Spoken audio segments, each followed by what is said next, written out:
entusiasmo, com muito amor, com muita dedicação e debaixo de oração, do temor a Deus. Então Deus seja louvado pela vida de cada um de vocês também, cada uma de vocês, né? Os demais fiquem de pé, mais uma vez nós vamos já receber a nossa preletora. E é certo que o Senhor Deus, eu sei que você veio para ter uma conversa aí bem íntima, bem especial com o Papai do Céu, verdade, irmãos?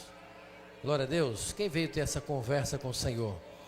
E conversa feita através do diálogo, né? Você já falou com Ele, eu sei que Ele já falou com você também, porque Ele já falou comigo aqui, enquanto estava aqui ajoelhado, enquanto estava louvando ao Senhor, né? Adorando, Ele já falou comigo. Mas Ele quer continuar falando com cada um de nós, usando agora a sua filhinha, né? Sua filhinha que Ele tanto ama e que nós amamos também. Nós temos um carinho, uma admiração, missionária de Melo, pela vida da senhora, pelo ministério, né? Que Deus tem confiado nas mãos da senhora. E esse povo, nós abraçamos a senhora, a irmã Ângela, né? Só estão vocês duas? Né? Abraçamos vocês duas com muito amor, com muito carinho. Se é verdade, igreja, qual a nossa saudação ungida, carinhosa? Jesus ama vocês. Que vocês sintam bem acolhidas pelo Senhor Jesus e o amor dele aqui neste lugar. Bem-vindas. Quero saudar a toda essa igreja que está reunida aqui com a graça e a paz do Senhor Jesus. E convidar a igreja para abrir a Bíblia no livro do profeta Ageu, no capítulo 1. Ageu, capítulo 1.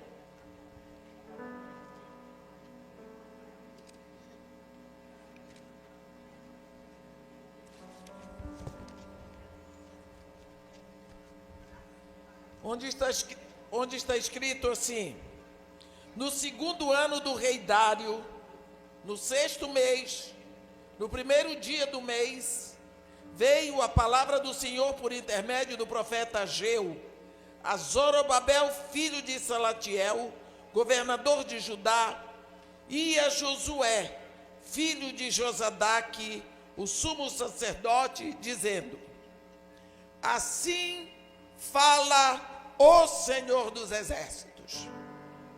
Este povo diz: não veio ainda o tempo em que a casa do Senhor deve ser edificada.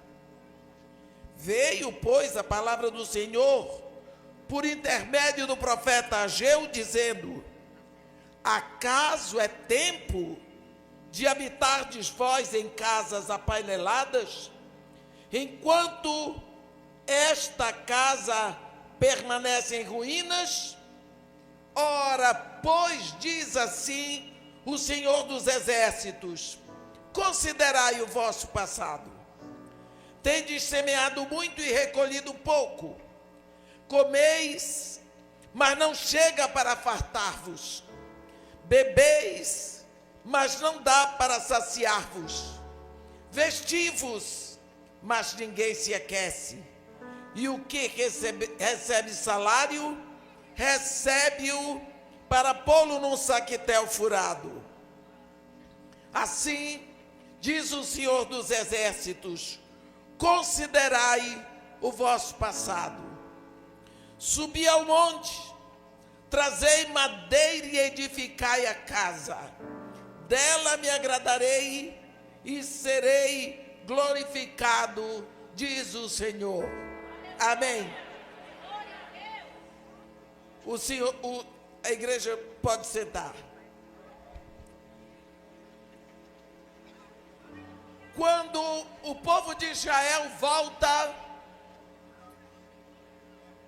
do cativeiro, eles tinham visto muitas coisas. Eles tinham visto os babilônios com casas maravilhosas. Eles tinham visto muita riqueza, muita construção bonita, e voltaram do cativeiro com a cabeça cheia de coisas grandes. Eles queriam casas lindas. E quando eles voltaram, Deus abençoou esse povo. E eles progrediram. E eles construíam uma casa, e depois ele aumentava a casa, e depois fazia a sua casa mais bonita, e colocavam móveis mais lindos. Mas a casa de Deus, o templo, continuava em ruína. E Deus, por boca do profeta Ageu, um dos profetas pós-exílicos, chama uma palavra para Zorobabel, que era o governador, e para Josué, que era o sacerdote. Deus manda uma palavra para a liderança. Manda uma palavra para a liderança. A palavra é para o líder de Judá e para o líder espiritual. Olha, Deus falando, este povo diz. Será que o povo falou? Não. Mas quando nós falamos e alguém ouve a nossa voz, a comunicação é verbal. Mas existe outro tipo de comunicação que se chama comunicação não verbal. Ela vem pelo nosso silêncio, pela nossa atitude, pelo nosso modo de agir. E é essa comunicação que Deus está traduzindo. Olha, esse povo diz: não veio ainda o tempo para se construir a casa do Senhor. Não veio ainda o tempo para a casa do Senhor ser edificada. A casa de Deus pode permanecer em ruínas. Eu tenho que primeiro edificar a minha casa. Parece que as coisas estão na ordem errada.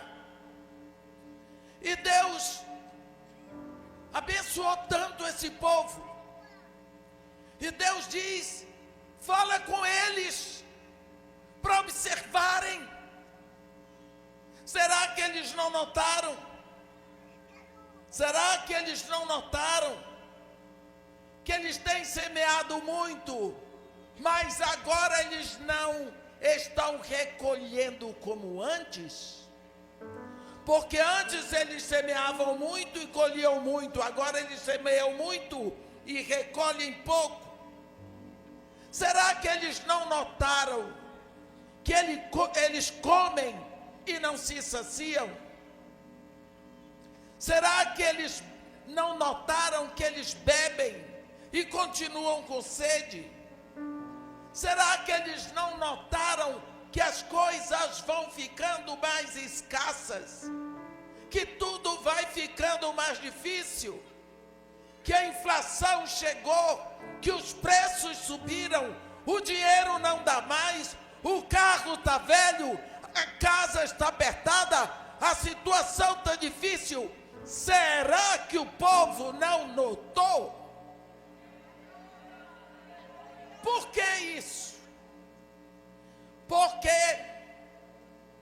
E Deus responde: porque a minha casa continua em ruínas, enquanto eles correm pela casa deles. Será?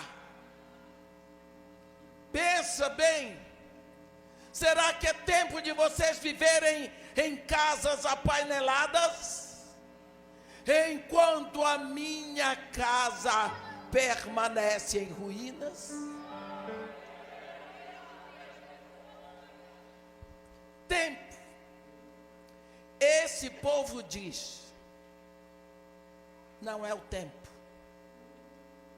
Que tempo? O que é tempo? Vamos pegar isso para nós.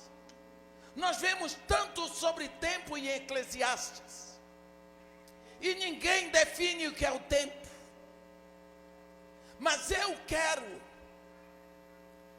que nós pensemos neste momento, que tempo nós estamos vivendo. Será que a casa de Deus em nós está sendo construída? Deixa eu falar uma coisa, vamos lembrar do início. Quando Deus criou todas as coisas, Deus criou o planeta Terra, e botou tudo lindo, e depois que Ele criou todas as coisas, a Bíblia diz, e viu Deus que era tudo muito bom, e só porque era muito bom, Deus disse, agora sim, façamos o homem à nossa imagem e semelhança. E Deus fez. E Deus fez uma casa linda para o homem, só que a casa era um jardim, tinha de tudo. Você imagina um jardim com todo tipo de árvores, 4 rios que saíam dali, só para começar. Todos os dias, pela viração do dia, Deus ia ali, e Ele ia para estar com Adão e Eva. Os dois ficavam se abastecendo na presença de Deus. E quando Deus ia embora, a vida daquele casal era uma contínua expectativa pela próxima visita. Deus tinha prazer naquilo, porque Ele criou o homem para Ele. Veio o pecado, separou, o homem ficou desconectado de Deus e todas as coisas que nós sabemos. Mas Deus não desiste. A Bíblia diz em Jó 42, bem sei que tudo podes e nenhum dos teus planos vai ser frustrado. Houve o primeiro pecado no céu, os anjos caíram, viraram demônios, Deus não moveu uma palha para redimir os anjos. Mas na hora que o homem caiu lá no Éden, Deus abriu a boca e publicou o seu plano para redimir o homem, para ele.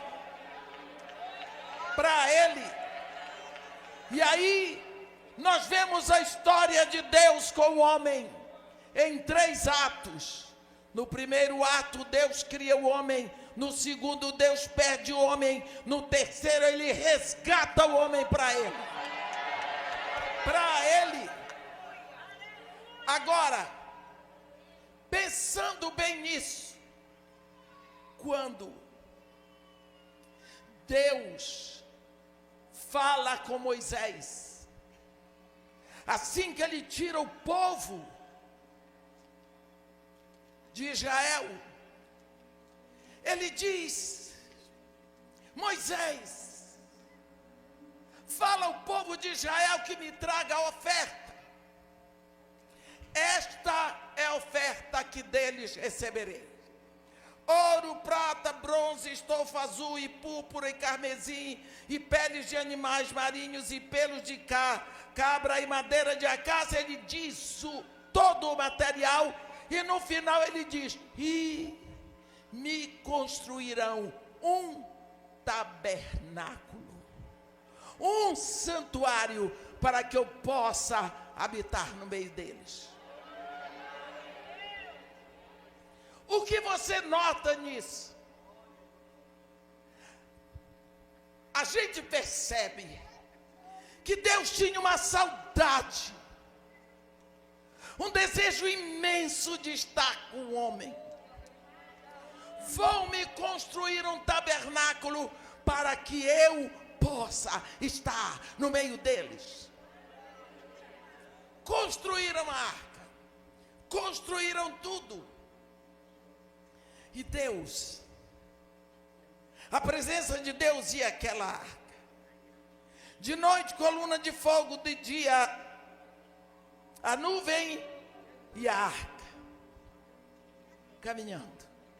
Deus no meio do seu povo. Mas o plano de Deus era caminhar, porque a manifestação é progressiva. O plano de Deus não era esse para sempre, não, meu irmão. O plano de Deus era fazer de você uma arca, onde Ele pudesse habitar. E é essa a casa que Ele quer que você construa para Ele. Subir o monte, é isso aqui. Subir o monte significa saia do seu sofá, saia da sua comunidade, saia daquela maldita televisão, saia disso, deixe o mafioso do celular e me busque.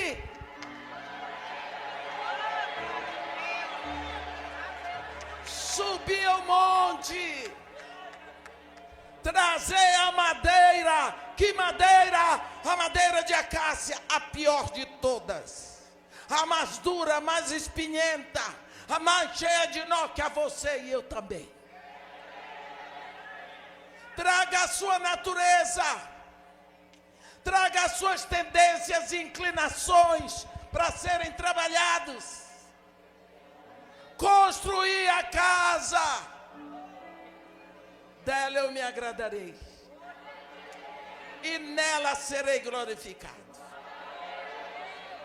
Deus está há muito tempo olhando para essa casa velha, olhando para isso, querendo a construção do tabernáculo dele em mim. Como esta casa é construída?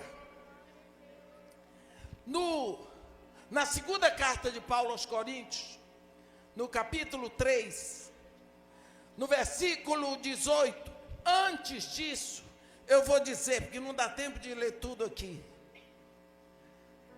Paulo fala daquele momento em que Moisés subiu o monte e ficou muito tempo exposto à presença, à glória de Deus. Deus de fora, a glória vindo sobre Moisés. Quando ele desceu, o rosto dele brilhava. O povo ficou maravilhado. Então, com o passar dos dias, a glória ia desaparecendo. Então Moisés, Paulo de Tarso diz que Moisés botou um véu, para ninguém perceber que a glória estava desaparecendo. Mas o brilho da glória é de Deus. Agora, Paulo diz assim: esse Deus, que é o único Deus que existe, que estava do lado de fora de Moisés, o endereço dele agora é dentro de você. Você acredita que Deus deixou sua glória lá fora, não sei aonde, e foi habitar em você? Ele foi com tudo, e de lá, de dentro de você, Ele quer resplandecer essa glória. Como isto vai acontecer?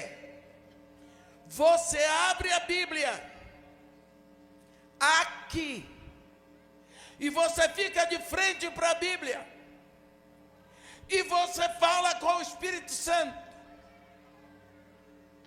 Enquanto o Espírito Santo está aqui dentro de você, e a palavra está aqui fora de você, o Espírito Santo daqui de dentro incide sobre a palavra, vai abrindo a palavra.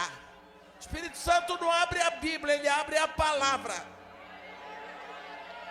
A palavra vem para o Espírito e o Espírito vem para a palavra. Quem é que está no meio? você. Você entendeu? Digamos que você está aqui, a Bíblia está aqui e o Espírito está aqui. O Espírito se move daqui para a palavra e a palavra daqui para o Espírito. Quem está no meio? Você. Então quem é que vai sofrer a ação da palavra e do Espírito? Você. Lá na Bahia tem um ditado. Eu não sei quantos aqui são baianos, mas baiano tem a sua sabedoria. Existe um paredão assim no mar, lá da ilha de Taparica. O mar vem de lá com toda a força, bate no paredão. Só que aqui esse paredão é cheio de marisco. E os mariscos ali ficam quebrados por causa do embate da maré.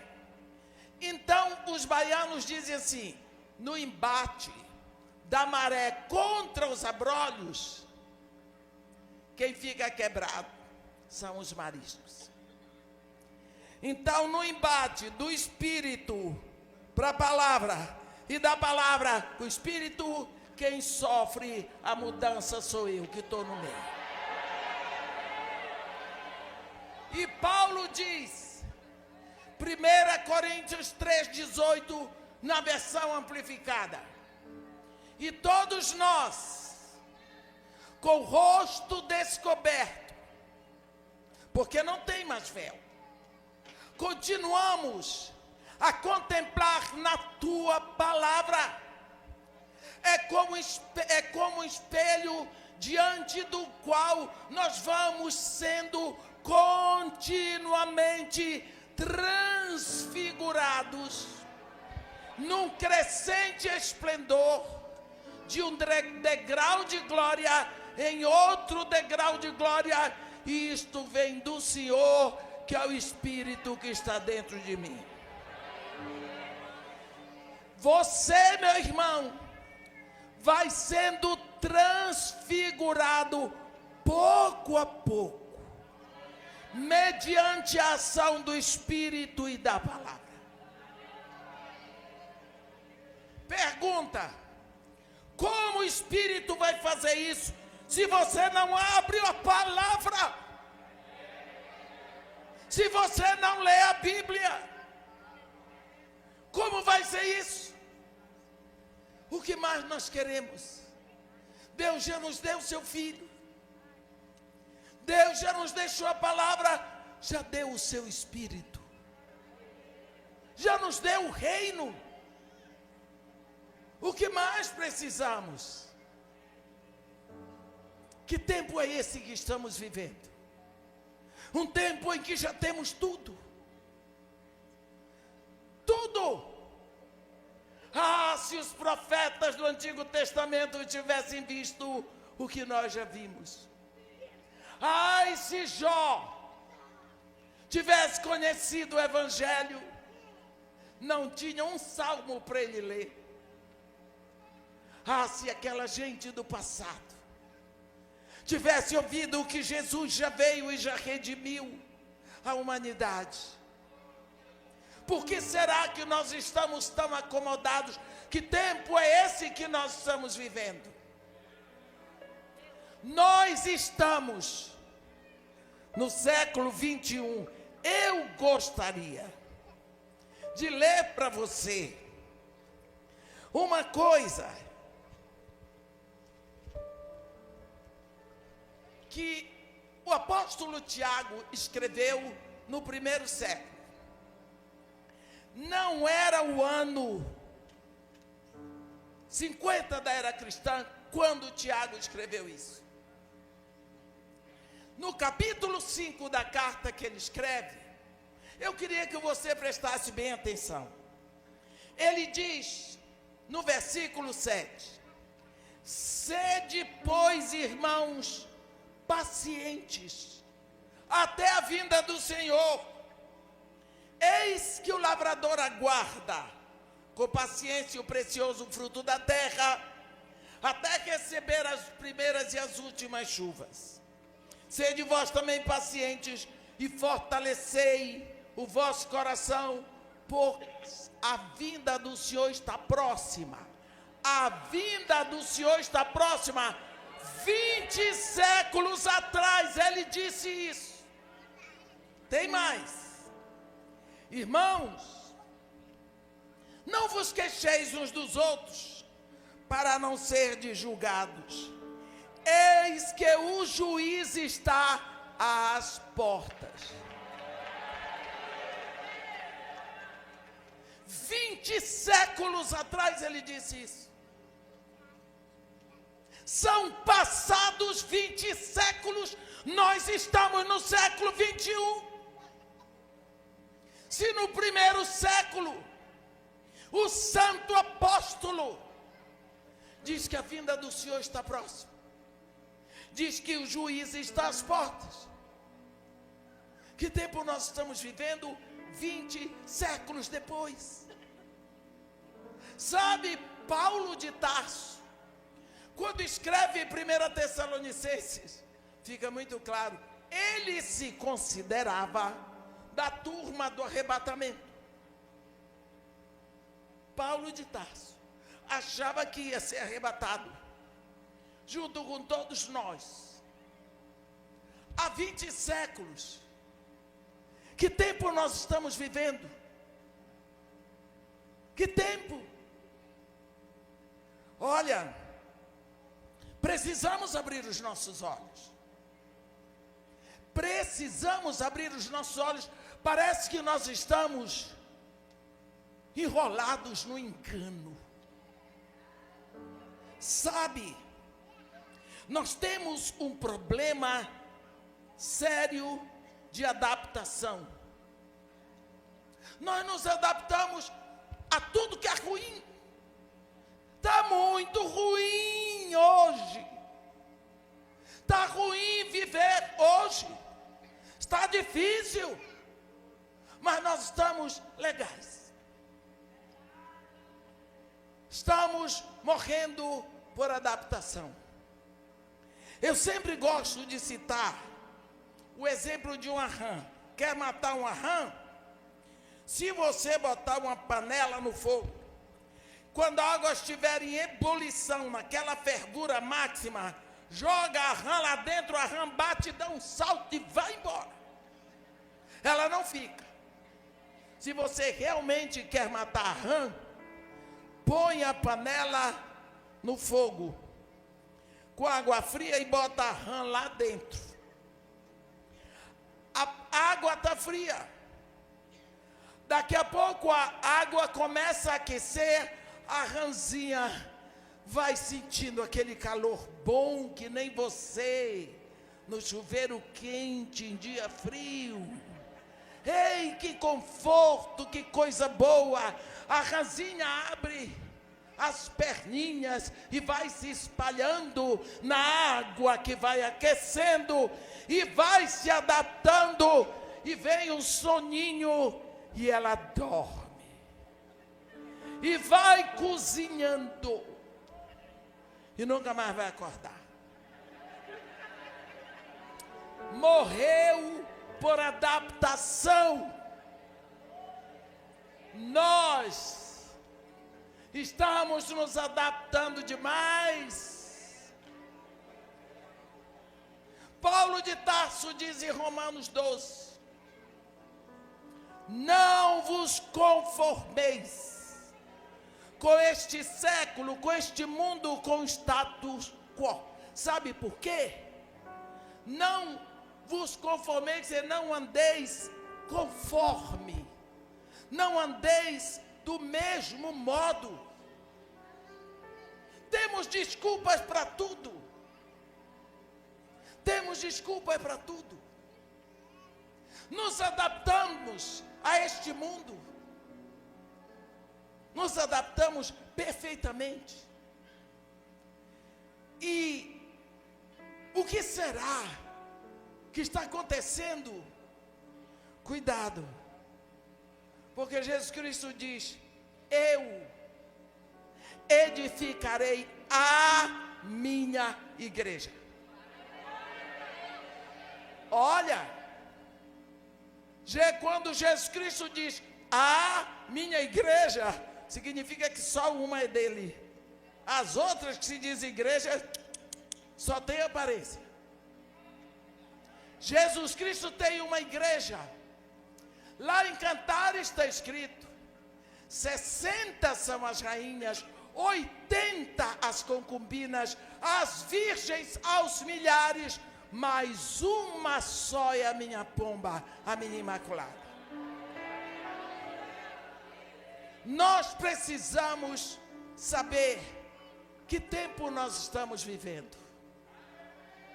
Olha, quando nós pensamos, Jesus Cristo veio no primeiro século, nasceu, cresceu, foi à cruz, morreu, ressuscitou, subiu aos céus. 10 dias depois vem o Espírito Santo. A igreja, no poder do Espírito Santo, sai. Os discípulos daquela época, como está escrito em Atos, viraram o mundo de cabeça para baixo. E nós hoje? Viciados no celular, na fofoca do YouTube, sabemos de tudo. Sabemos de tudo. Como será que está a nossa vida?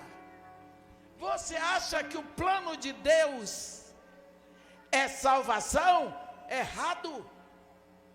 O plano de Deus para nós não é salvação. O plano de Deus para nós é santificação.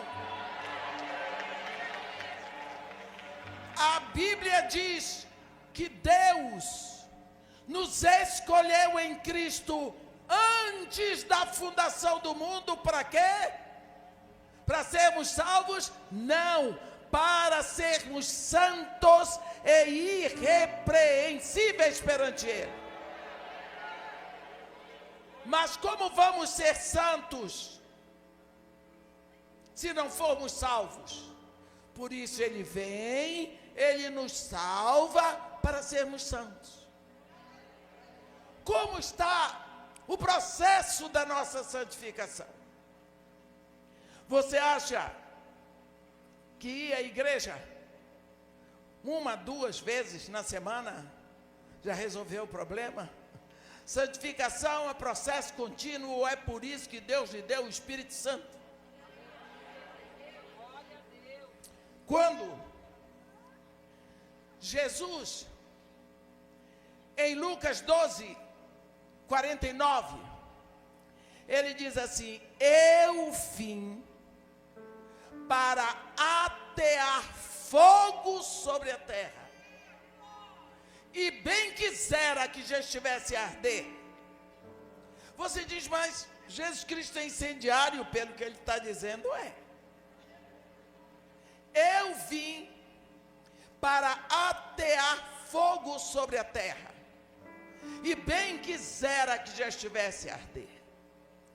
João Batista diz assim: eu vos batizo com água para arrependimento, mas depois de mim vem um varão de cujas sandálias eu não sou digno de desatar as correias. Ele vos batizará com fogo e com o Espírito Santo. Batizar é imergir. João Batista pegava a pessoa, imergia naquela água escura do Jordão. Quando saía dali, a pessoa ia ensopadinha e a água ia descendo onde ele fosse. Não é? Porque não tem jeito, a água jogou, ela desce. Jesus Cristo vem batizar. Batizar continua sendo imergir. Ele imerge você no fogo. E quando você sai dali, você é uma tocha apontando para cima. Porque onde quer que você acenda o fogo, ele aponta para cima. Mas para quê? Eu sei. O fogo é um dos 8 símbolos do Espírito Santo. Mas aqui nós não estamos falando de fogo como símbolo do Espírito Santo. Nós estamos falando de fogo, batismo de Jesus. Vou dar um exemplo. Você já viu um balão desse que é proibido fazer, até crime, vai preso, viu? Mas você já viu um? Já viu? Aqui em Goiânia também tem aqueles, hein, pastora? Que fazem balão. Olha, a pessoa faz o balão. Normalmente é homem, mulher não faz balão não. Faz aquele balão bonito lá e bota as cores do Flamengo, do Fluminense, do qual que quiser. E bota um aro na boca. Bota um aro na boca. Ali eles botam uma bucha. Imergem aquela bucha no material incandescente. Depois, quando chega na hora de fazer subir o balão, eles pegam aquela opção de homem, viu? Homem é uma coisa maravilhosa. Eles pegam aquele balão e eles sobem assim numa laje bem alta e seguram lá o balão. E quando o balão está em pé, aí eles tocam fogo na bucha. Aquele calor vai enchendo o balão. O fogo está ali. Aí eles vão soltando devagar e o balão começa a subir. Sabe por quê? Por causa do fogo. O planeta Terra está solto no espaço. Por que não cai? Porque no centro da Terra tem uma camada de fogo chamada pirosfera. Essa camada no centro da Terra mantém essa bola gigantesca no ar. O fogo faz as coisas ficarem leves. Eu morei no Iraque 3 anos e meio. Saí de lá corrida para o Kuwait na noite do 3º para o 4º dia de guerra, debaixo de bombardeio. Eu morava em Basra, antiga Caldeia, exatamente em Ur dos Caldeus. Ali era assim, o dia todo de bombardeio, Irã e Iraque. Quando o Irã mandava um avião para bombardear o Iraque, o radar do Iraque anunciava, parecia uma sirene de ambulância ou de corpo de bombeiro. Então, quando o radar apontava que vinha bombardeio, o Iraque soltava um míssil que vai mais rápido e vai atraído pelo calor da turbina do avião. Porque o míssil tinha que atingir o avião antes que ele bombardeasse. Não é? Era mais ou menos 11h30 da noite. Nós estávamos atravessando, fugindo, porque o embaixador do Brasil tinha conseguido a nossa entrada para o Kuwait. Nós estávamos atravessando o deserto de Abadã. E escuro, tudo escuro. Mas nós ouvimos a sirene do radar no Iraque. Ficamos apavorados que eles podiam bombardear o nosso ônibus. Quando nós vimos o míssil atravessando, explodiu o avião. Quando o radar atingiu o avião, eu estou dizendo isso para vocês, meus irmãos, diante da Assembleia dos Santos de Deus, consciente da presença de Deus, meu Pai, no privilégio que Ele me deu no chamado de pregar a palavra para os filhos dEle.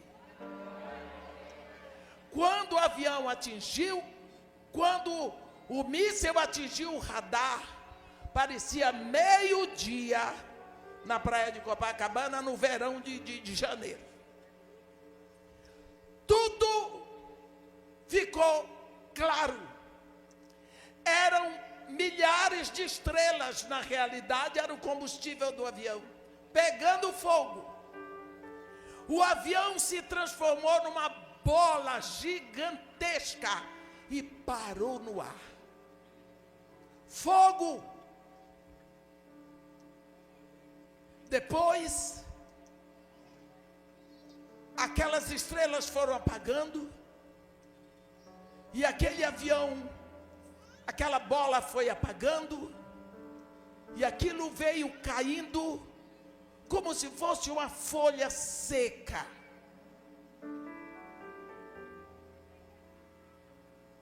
Fogo. Ele mantém um avião no ar, parado, pegando fogo. Fogo. Quando Jesus vem, Ele lhe dá o batismo do fogo. Ele imerge você no fogo. Para quê? Para você ficar grudado no mundo? Quem recebe o batismo do fogo começa a descolar do mundo.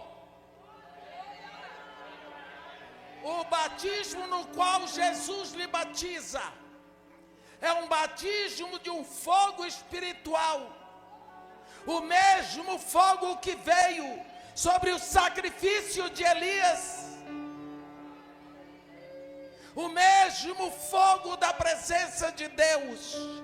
Esse fogo tem o objetivo de ir descolando você do mundo, porque este mundo inteirinho jaz no maligno.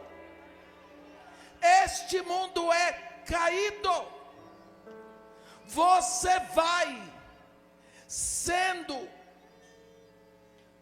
separado do mundo pouco a pouco. Você não percebe de início, mas com o tempo você para pensar: como é que eu sentia tanto prazer naquele negócio, que hoje eu não sinto mais?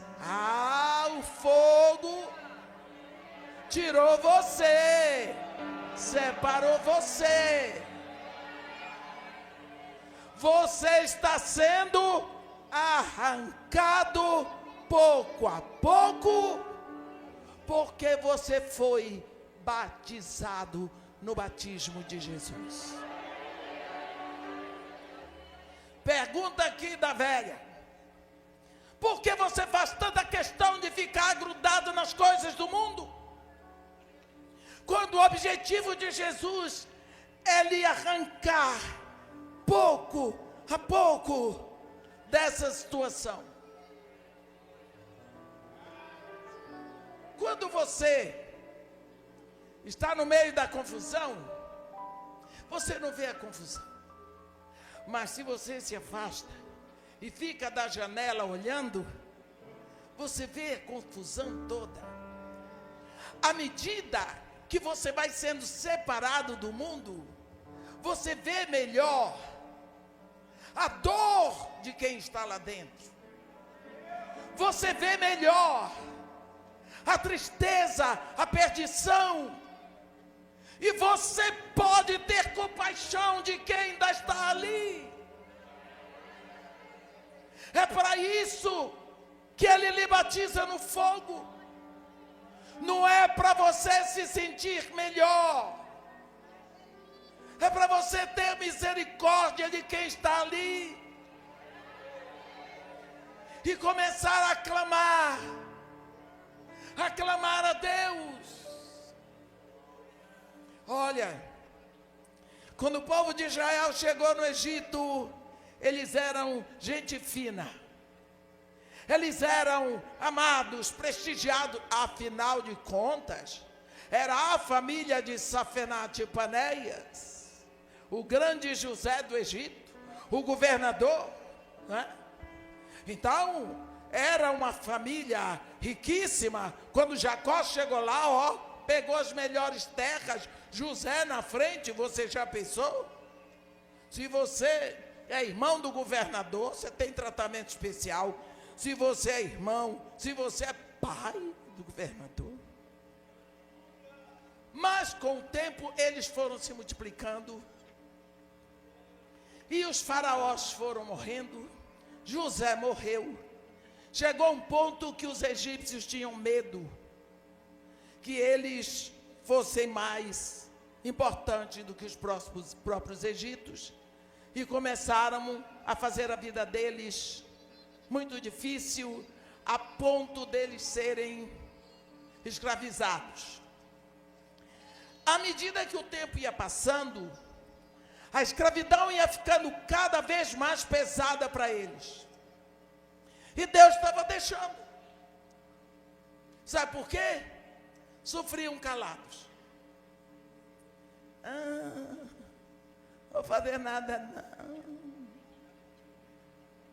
Sofriam calados. Se acomodavam à dor, que nem aquela rã. E Deus está olhando para a cara deles. Desculpa a expressão. Esse povo está lá sofrendo. Por que eles não clamam a mim? Se ele não clama, eu não posso me meter. Deus não é intrometido, viu? Deus não é intrometido. Ele espera ser convidado. Ó Jesus, ó. Ei, estou à porta e bato. Se alguém ouvir a minha voz e me convidar, e tudo bem. Mas não convidou, ele continua lá batendo. Deus estava vendo aquele povo sofrer. O povo não fazia nada. O povo não dizia nada. O povo não clamava. E Deus não compreendia porque que eles não gritam para mim.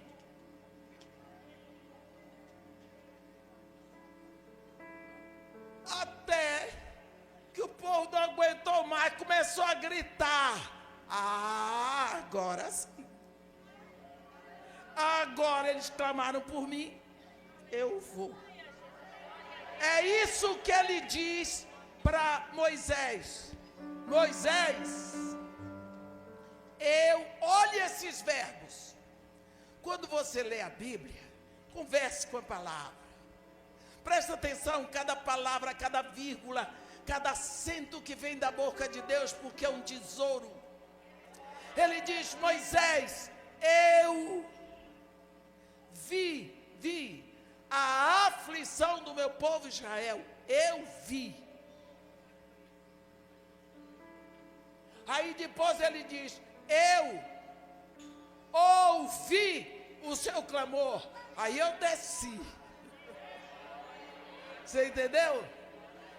Eu vi, não pude fazer nada. Mas quando eles clamaram, eu ouvi o seu clamor e desci para tirá-los da terra do Egito, da casa da escravidão, e levá-los à terra que mana leite e mel. Pronto. Acabou. O que você está esperando para clamar? O que é que você está esperando para você clamar? Está clamando? Tá não. Você está dizendo: tomara que Jesus volte.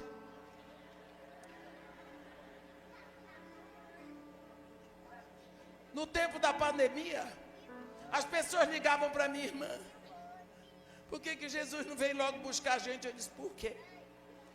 A irmã, para acabar logo essa vida. Eu digo: o quê? Então é por isso que você quer que Jesus venha, para tirar você do sufoco?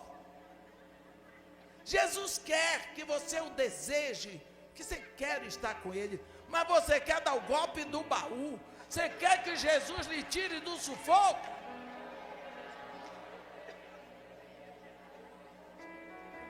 Que isso? você se adaptou. Casa com cerca elétrica, carro com seguro, cachorro brabo para morder ladrão, paga o plano de saúde que só serve enquanto você está com saúde, adoeceu, não presta mais.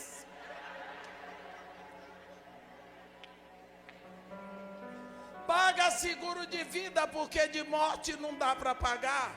Jesus já pagou, está pago. Compra uma moto, não sabe até quando vai dirigir. Põe um relógio, não sabe se fica no bolso, não pode usar nada.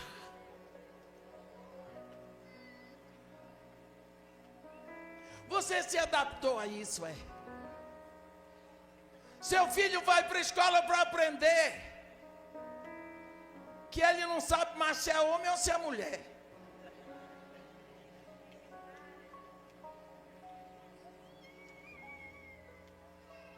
Respeito é demodê. Honra, coisa ultrapassada. Filho ameaça pai, ameaça mãe, não tem mais nada. Nossos governantes caem de bêbado.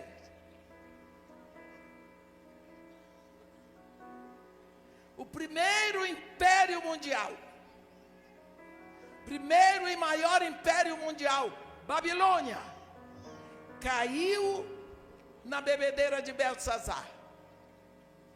O segundo império mundial foi Medo-Persa. O terceiro, Greco-Babilônia, o império de Alexandre o Grande. Acabou como Alexandre o Grande tomou uma bebedeira aos 32 anos, teve um febrão e morreu. Depois veio o Império Romano, que foi se diluindo na bebedeira dos Césares. E nós elegemos homens que bebem. Não aprendemos. Não é um que bebe, não. Eu não estou falando de um específico. Eu estou falando que quando eles se reúnem, os copos estão nas mãos. Não aprendemos. Estamos no finalzinho. No finalzinho. Que tempo nós estamos vivendo? 20 séculos depois que o Espírito Santo veio. Como estão indo as coisas? O que é que você tem feito? Quando Jesus falou para os seus discípulos, no seu discurso profético de Mateus 24, ele diz: vede que ninguém vos engane. Os discípulos no Monte das Oliveiras vieram lá e fizeram 3 perguntas. 3 perguntas para Jesus no Monte das Oliveiras. Quando sucederão essas coisas em relação ao templo? Que sinal haverá da tua vinda? Que sinal haverá da consumação do século? Jesus olhou para aqueles discípulos, olhou, vede que ninguém vos engane, porque aparecerão muitos em meu nome dizendo eu sou o Cristo, e convencerão a muitos. Você já viu alguém dizer eu sou o Cristo? Ninguém diz eu sou o Cristo, mas ele se propõe a ser. O que é Cristo? Cristo é solução de Deus. Eu sou a solução. Eu tenho um plano de governo com isso. Mussolini tinha um plano para a Itália, arrebentou com a Itália. Napoleão Bonaparte foi outro Cristo, tinha um plano para a França, deixou a França menor do que encontrou. Hitler, nós sabemos. O Lula tinha o grande plano, foi o Cristo do Brasil, fome zero, olha aí. Eu não estou dizendo que eles não tinham o desejo.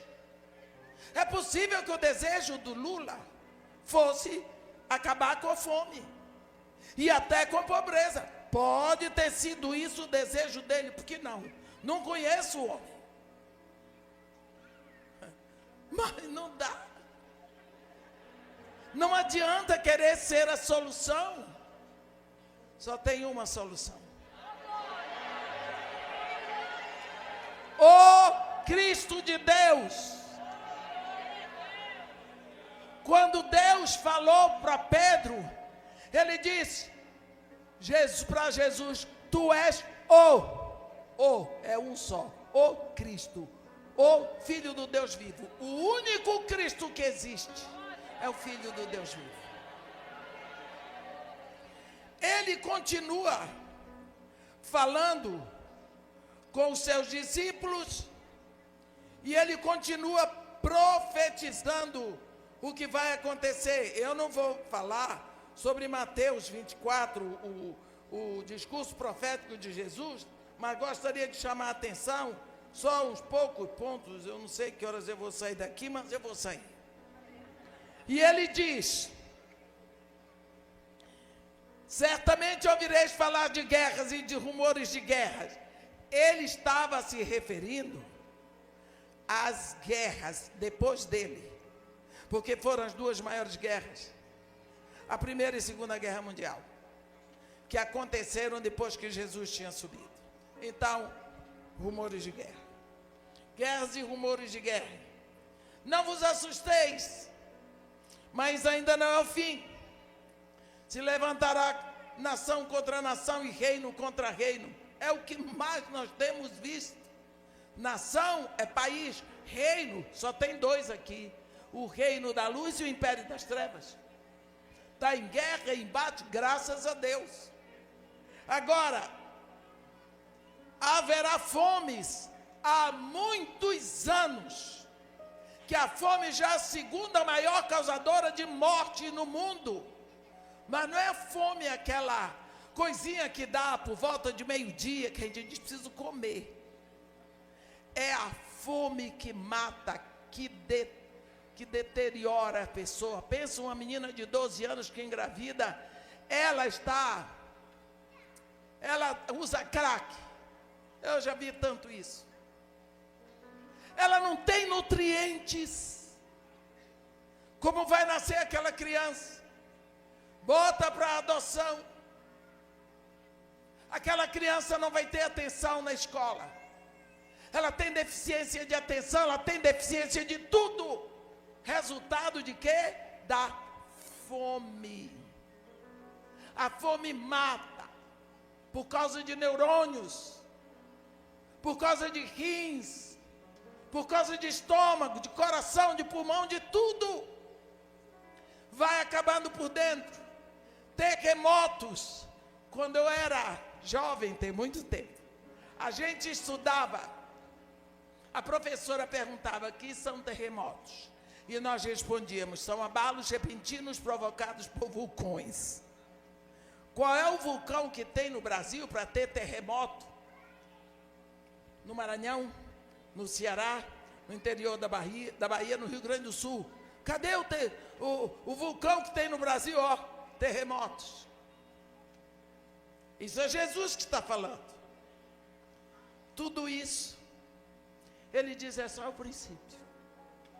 Já as outras coisas vêm em consequência.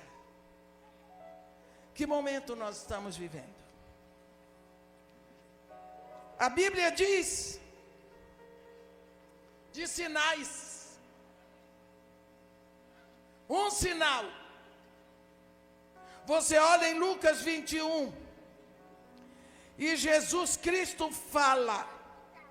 Aliás, eu vou dar um sinal que todo mundo está vendo perfeitamente.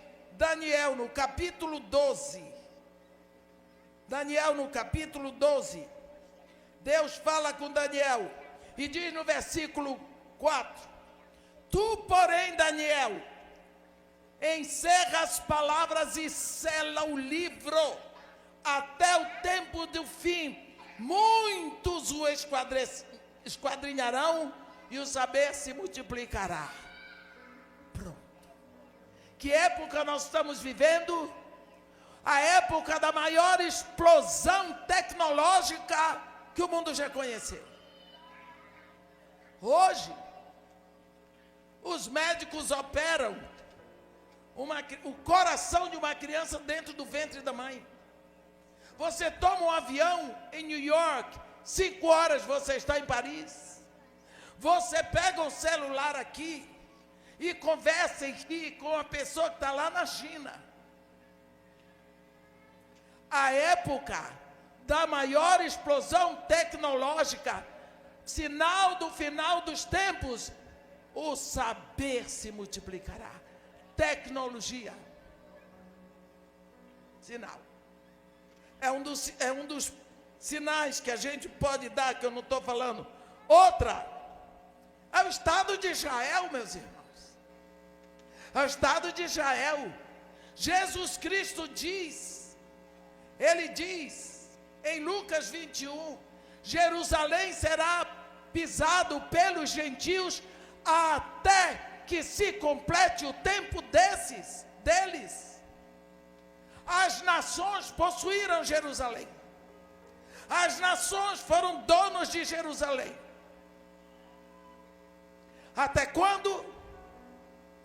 Pisaram Jerusalém, quer dizer, possuíram. Até o dia 7, o dia 6 do mês 7 de 1967, numa guerra de 6 dias, no 7º, eles implantaram a bandeira de Israel no Monte Moriá. Acabou o tempo dos gentios, Jerusalém é de Israel. Sinal. Sinal. Jesus diz, quando ele fala sobre o final dos tempos, ele diz, olha, aprendei, pois, da figueira, porque quando já os seus ramos começam a brotar, sabeis que está perto o verão. Eu digo para vocês, não se passará esta geração até que tudo isso aconteça. É a minha geração, meus irmãos, é a sua. Eu nasci em 1944, o Estado de Israel foi criado em 1948, eu sou 4 anos mais velha do que Israel. É na minha geração. Tudo isso está acontecendo.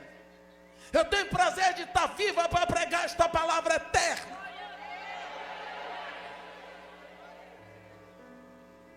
Sinal, retorno anunciado. Vou botar Jeremias 31.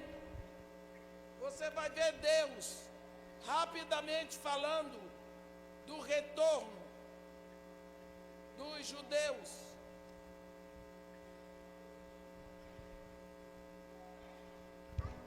Jeremias 31. Quando Deus fala que eles tinham sido levados pela diáspora. Jeremias 31, no versículo 8, Deus diz: eis que eu os trarei da terra do norte, e os congregarei das extremidades da terra, e entre eles também os cegos, os aleijados, as mulheres grávidas, as de parto em grande congregação voltarão para aqui. Virão com choro e com súplicas os levarei, guiá-los-eis em ribeiros de águas por caminho reto, em que não tropeçarão, porque sou pai para Israel. E Efraim, o meu primogênito. Quando aconteceu o massacre de Hitler, ninguém pensava que fosse sobrar um judeu para levantar a bandeira de Israel. E quando Deus diz: direi ao norte, Rússia, entrega, e ao sul, Iêmen, não retenhas, trarei meus filhos de longe e minhas filhas das extremidades da terra, virão com choro. Ele diz: trazei o meu povo, o povo que dizeis não ser mais povo, porque não podia mais existir judeu. Na hora que é criada a ordem para retornarem, meus irmãos, mulheres grávidas sem saber que era o pai do filho, porque fizeram experiência no ventre delas, aleijados, cegos, paralíticos, chorando, entrando nos aviões para voltar a Israel. E depois, capítulo 32, no versículo 37, está escrito, é rápido, 37, eis que eu vos congregarei de todas as terras, para onde os lancei na minha ira, para onde os lancei no meu furor e na minha grande indignação, tornarei a trazê-los a este lugar e farei que nele habites seguramente. Está feito. Agora, o que mais está faltando? O aliar. Começou o aliar. Até hoje, conheço judeus que estão voltando. Isaías 60, 8 e 9 está escritos: quem são esses que vêm voando como nuvens e como pombas aos seus pombais? O profeta Ezequiel diz: quem são esses que vêm voando em pombas de asas prateadas? Ele viu os aviões, gente que voa dentro de pombas de asas prateadas. Ele viu e ele responde: é toda a casa de Israel. Ele viu o povo voando, voltando em aviões. Que coisa maravilhosa! Que coisa maravilhosa! Meus irmãos, olha, isso tudo já aconteceu. Tudo já aconteceu. Hoje, nós estamos 2022. Puxa vida. Quantos séculos já se passaram? Que tempo nós estamos vivendo para estarmos tão sossegados? Onde está o nosso clamor? Será que estamos sofrendo pouco? Será que não dói ver o povo morrendo em filas de hospitais? Famílias se desfazendo dentro da igreja? Moças engravidando solteiras, sim, dentro da igreja. A lei da pureza sendo quebrada, alianças sendo quebradas. Não dói? Onde está o nosso clamor? Você tem chorado? Quanto tempo você tem gasto clamando a Deus por esse tempo? Você já perguntou a Deus, o nosso Pai, por que Ele deixou você viver para ser a igreja do século 21? Você podia ter nascido no século 2 ou no século 19. Deus teceu você no ventre da sua mãe para você ser igreja do século 21. Por quê? Aí tem um hino muito conhecido que se canta por aí: esses são os dias de Elias. E depois diz: esses são os dias de Ezequiel. Ele vem, a trombeta soará, claro como o sol. O que é isso? Esses não são os dias de Elias, não. Esses não são os dias de Ezequiel. Esses são os seus dias e os meus dias. No tempo de Elias, ele fez o que tinha que fazer, glória a Deus. no tempo de Ezequiel, mesmo sendo levado cativo na segunda incursão de Nabucodonosor a Judá, Ezequiel fez o que ele tinha que fazer no tempo dele. E você, hoje é o seu tempo, hoje é o seu dia. O que você está fazendo, meu irmão? Qual é o propósito de Deus para você? Olha, não podemos brincar com o dom de Deus. Deus nos deu dons, atributos e talentos para Ele. E Jesus Cristo diz: quando orardes, dizei, Pai. Pai, você entendeu? Quando orardes, dizei, Pai. Quando Jesus Cristo disse isso para os seus discípulos, os discípulos perguntaram para ele: Mestre, ensina-nos a orar. Eles viram alguma coisa na oração de Jesus que os impactava mais do que todos os milagres. E Jesus disse para eles: tudo bem, quando orardes, dizei, Pai. Pá. Eles se assustaram. Pai? Eu posso chamar a Deus de Pai? Eles conheciam todas as orações do Antigo Testamento. Nunca viram um rei, um profeta, um sacerdote, um patriarca chamar Deus de Pai. Nem Davi, nem Abraão, nem Moisés. Como é que eu vou chamar a Deus de Pai? Jesus Cristo disse: é assim. É assim. É assim que o Pai quer. Quando orardes, dizei. Ele não disse pensai. Porque tem gente que vai dizer. É para dizer. Você pode orar. Fazer oração silenciosa não é pecado. Jesus Cristo disse: diga. Quando orares, dizei, Pai nosso. Se vocês estiveram juntos, é Pai nosso. Mas tu, sozinho, entra no teu quarto. Fecha a porta. E ora ao teu Pai em secreto. E o teu Pai que te ouve em secreto te recompensará. Meus irmãos, vamos terminando. Eu gostaria de lembrar uma coisa. Quando o maior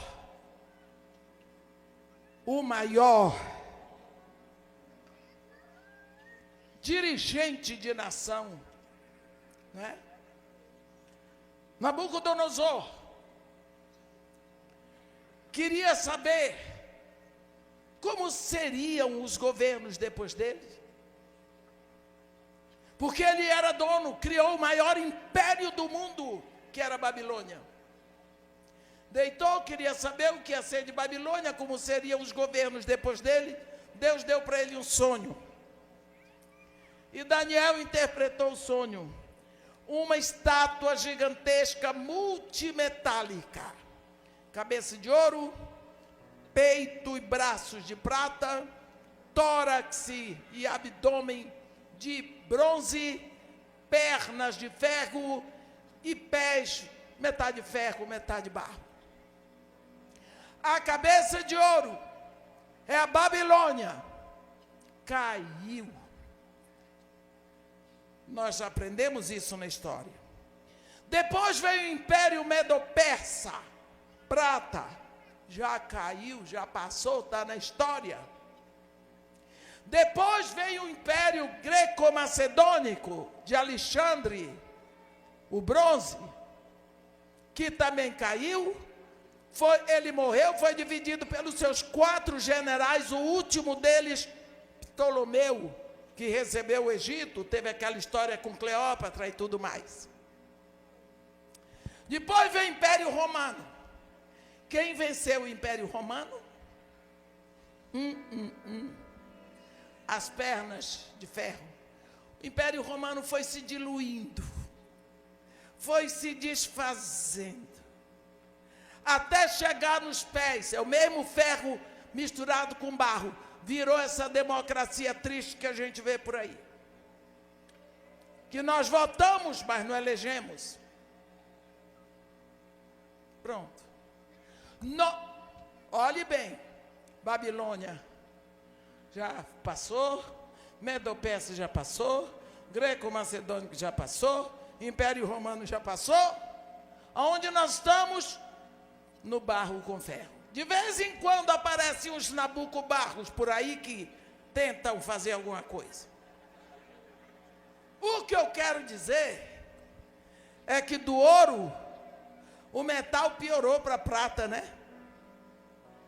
Da prata piorou para o bronze, do bronze piorou para o ferro. E depois o ferro se mistura com barro. Você viu que a qualidade do metal foi piorando? A qualidade dos governos da terra na mão do homem vai piorando cada vez mais, não vai melhorar. Até que veio uma rocha, uma pedra cortada sem auxílio de mãos, toca naquela estátua horrorosa. O ferro, o bronze, a prata e ouro, tudo se transforma em pó. E é levado pelo vento e a rocha se agiganta. É Jesus com o seu reino. Está na hora. Está na hora. Está na hora que venha o teu reino. Nós precisamos de todo o nosso coração levar a sério a oportunidade que nós estamos tendo de estarmos vivendo esse final de tempo, porque nós temos a unção, nós temos o conhecimento, nós temos o reino, nós temos o Pai, nós temos o Filho, nós temos o Espírito Santo, nós temos a palavra. O que nos falta? Precisamos nos perguntar: que tempo você está vivendo? Para que você está vivendo? Ou você está querendo morrer como a rã, morrendo por adaptação? Que Deus lhe defenda, que Deus nos abençoe e nos guarde, que faça resplandecer seu rosto sobre nós e tenha misericórdia de todos nós. Amém.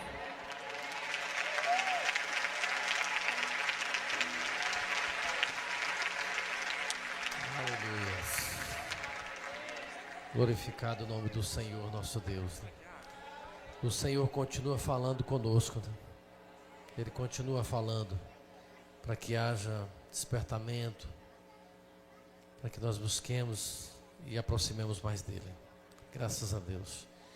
E uma abençoada pelo Senhor. Podemos estar em pé, irmãos? Meus amados, eu vou antecipar um pouquinho. Tá? Eu sei que tem muita gente de longe, né? De outras cidades aí, e para não ter que vocês desobedecerem igual alguns fizeram agora, há pouco, nós vamos terminar mais cedo, tá? Eu quero que vocês saiam daqui abençoados por Deus, abastecidos, cheios do poder de Deus, porque foi para isso que você veio, não foi? Quem veio para isso aqui? Eu vim para isso, para receber mais do Senhor, para me aproximar mais do Senhor, para me abastecer e a cada dia mais ser transformado pelo agir da palavra de Deus no nosso coração. Esse é o desejo do nosso coração e tem que ser a nossa convicção diante do Senhor Deus. Mas nessa oração também eu quero convidar vocês. Eu disse que é algo aqui oportuno para o momento, falei da FACEB, né? Nós temos que falar de coisa que está agora. O que vai acontecer amanhã? O que vai acontecer semana que vem? Eu falei do CIBEM que vai acontecer o mês que vem já. E daqui a 2 meses, irmãos, vai acontecer algo tremendamente importante para a nossa nação. Vocês estão atentos a isso, igreja? Vocês como igreja do Senhor, daqui a 2 meses e pouquinho, nossa nação vai passar por um processo de escolha, né? Às vezes, como que a pastora disse que é pregadora, nós votamos, mas às vezes não elegemos. Né? Mas vamos orar para que Deus permita que nós votemos e elegemos homens de Deus, né? Homens a gente fala no gênero, né? Do ser humano, mas pessoas de Deus, preparados, temente a Deus, né? Preparados, com o coração voltado para o bem-estar da nossa nação. Eu quero conclamar vocês, todos vocês, como um exército do Senhor. Nós estamos no propósito de jejum e oração, né? E em especial nas terças-feiras. Quem está participando do propósito de jejum, de consagração a Deus nas terças-feiras? Dê um glória a Deus aí, para não constranger ninguém. Até muita gente está participando. Se você não deu glória a Deus, já entre na onda também. Entre nesse movimento aí, porque nós já sentimos o mover de Deus aqui de uma forma surpreendente na igreja sede, depois que nós colocamos esse propósito de consagração todas as semanas aqui. E um dos objetivos, né? Nós estamos com 4 objetivos agora. Orando por salvação de almas, orando pelo crescimento espiritual, orando pela bênção de Deus na nossa família e orando pelas eleições desse ano no Brasil, tá? E que você seja uma atalaia, né? Uma pessoa usada por Deus e antenada, né? E a maior ferramenta do povo de Deus, irmãos, a maior de todas elas é a oração. Não tem outra igual. É a ferramenta que move os céus e que os céus se levantam em favor da terra, né? O Senhor já disse que se a igreja dele, que ele se chama pelo meu nome, chama pelo nome dele, se humilhar, é o que nós estamos fazendo aqui, de joelho dobrado, ouvindo também a palavra de Deus, e orar, e buscar a sua face, e converter, né? Se fizer as 3 coisas, a conversão do mau caminho é só um processo, das 3 coisas primeiras. E o que o Senhor vai fazer? Ele já prometeu. O que ele vai fazer? Ele ouvirá dos céus e vai sarar essa nação. Nós cremos nisso, né? No agir do Senhor em prol dessa nação. Nessa oração de encerramento, eu quero que você lembre de estarmos orando por este processo. Nós estamos aqui, temos aqui a representante do nosso nome, né? O nome aqui é nosso, do povo de Deus e da fama. O pastor Henry Almeida está aqui representado pela sua esposa, a pastora Andressa, e ele está correndo aí, irmão, correndo de dia e de noite, né? Lembrar de estar orando também pelo nosso companheiro também, que vai ser o nosso representante na Câmara dos Deputados, pastor Rafael Gouveia, e pelo melhor governador que Deus vai levantar também para o nosso estado, e melhor senador, e melhor presidente da nossa nação, e o melhor governador de outros estados, né, lá do Rio de Janeiro. A senhora é do Rio de Janeiro, né, pastor? Pois é, e como Deus, como nós precisamos de orar, né, pela política do Rio de Janeiro, que vem numa sequência aí muito dolorosa, né? Dolorosa. Me parece que quase todos os ex-governadores do Rio de Janeiro, né, estão presos. Quase todos os ex-governadores.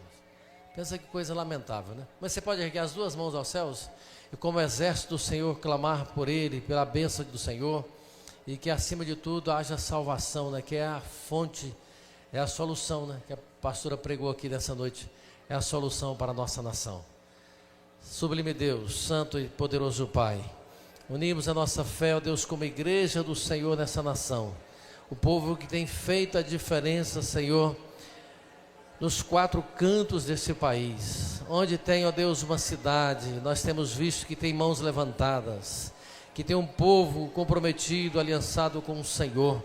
Senhor, ajude-nos para que sejamos sal nessa nação, para que sejamos luz, Senhor, que possamos resplandecer a luz, não a nossa luz própria, mas a luz do Senhor Jesus. Continua, Senhor, mudando, transformando, levantando pessoas conforme o coração do Senhor, porque nós sabemos que é o Senhor quem constitui a autoridade, Pai. E que o Senhor converta os nossos corações a cada dia em oração, em quebrantamento, em arrependimento, Senhor Deus, ao Senhor. E que nós possamos reconhecer que temos sido omissos em muitos momentos, Pai. Continua, Senhor Deus, despertando a Tua igreja neste mundo, nessa nação. Continua, Deus, e que essa nação seja referência para o mundo afora, Pai. Clamamos, ó Deus, pela Tua bênção, pela Tua bondade, a Tua misericórdia. Guarde os nossos irmãos que o Senhor tem levantado como representantes fiéis do Senhor. Aqueles que já têm sido, ó Deus, levantado como autoridade. Que o Senhor continue guardando. Que o Senhor continue, ó Deus, também constituindo novos representantes, Senhor, nessa nação, que defendam a Tua palavra, os princípios da palavra do Senhor, que defendam o querer do Senhor, a vontade soberana do Senhor. Senhor, continue abençoando, ó Deus, a cada um dos Teus filhos. Continue, ó Deus, guardando a Tua igreja nessa nação. Guarde os Teus filhos também num bom retorno aos seus lares neste momento. Nós Te louvamos, Senhor, por todos os feitos do Senhor nessa noite tão especial e maravilhosa que o Senhor proporcionou a nós. Continua abençoando a Tua igreja, Pai. Nós clamamos pela bondade do Senhor, que é infinita e que é poderosa, no nome de Jesus. Que a maravilhosa graça do Senhor Jesus Cristo, o amor de Deus, o nosso Pai, a comunhão, a consolação do Espírito Santo continue em abundância na vida de toda a igreja do Senhor, agora e sempre. Amém. Amém.